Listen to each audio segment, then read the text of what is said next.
kalau Prabowo bertekad untuk membawa Indonesia dalam kemakmuran itu memerlukan kurun waktu 4 tahun, tentu ini harus kita sambut dengan gembira tekad ini. Karena itu juga sejalan dengan apa yang ditulis oleh Prabowo sendiri di buku Paradoks Indonesia, di mana Prabowo mengemukakan keprihatinan antara situasi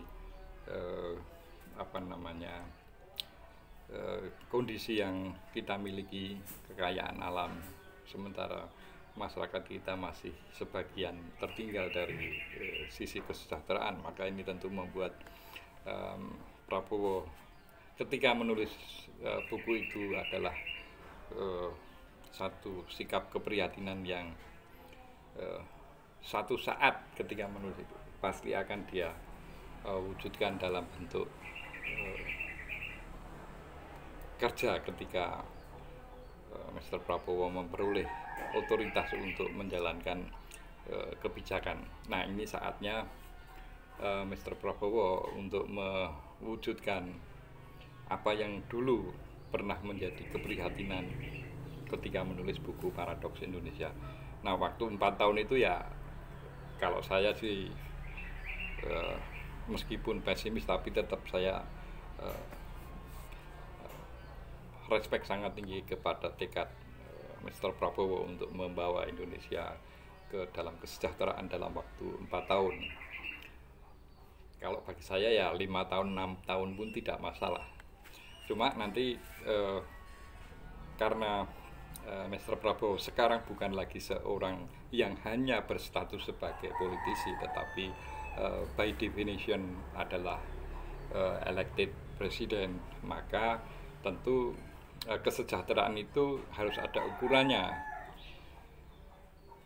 Apakah pendapatan rata-rata kita sudah mencapai taraf tertentu, kemudian angka kemiskinan menjadi kurang dari 1%, kemudian angka stunting itu tidak lebih dari 5% dan seterusnya. Itu ketika Mr. Prabowo sudah menjalankan atau punya otoritas untuk melakukan atau mengambil kebijakan, tentu harus ada tolok ukur yang bisa dilihat secara objektif. Tapi di sisi yang lain, Mr. Prabowo menghadapi PR yang juga tidak ringan ketika nanti menerima tongkat estafet kepresidenan, karena Presiden Jokowi sendiri menyatakan bahwa target menurunkan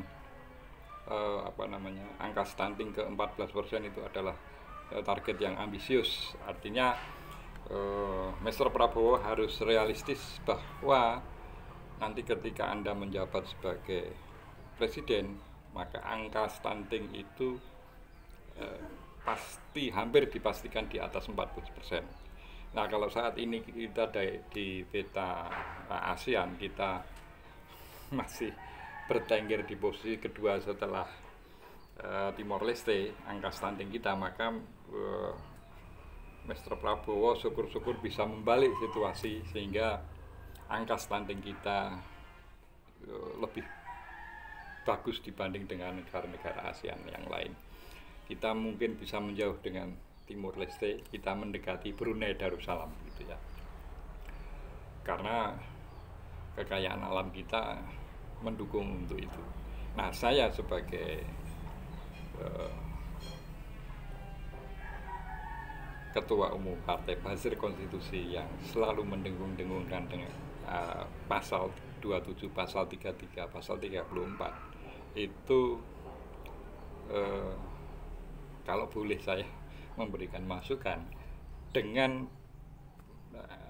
Mr. Prabowo berpegang teguh pada apa yang pernah ditulis di Paradoks Indonesia, kemudian menengok kembali apa yang tertuang dalam pasal 33, maka tekad Mr. Prabowo itu mudah-mudahan itu akan terrealisir dalam waktu, kalau toh tidak 4 tahun, 5 tahun juga tidak masalah. Yang penting spirit dari eh, tongkat kepresidenan yang Mr. Prabowo pegang itu adalah pembukaan Undang-Undang Dasar 1945 terkhusus alinea keempat, membawa masyarakat Indonesia untuk menuju kecerdasan, menuju kesejahteraan yang lebih baik. Itu fungsi diselenggarakannya negara. Salam konstitusi.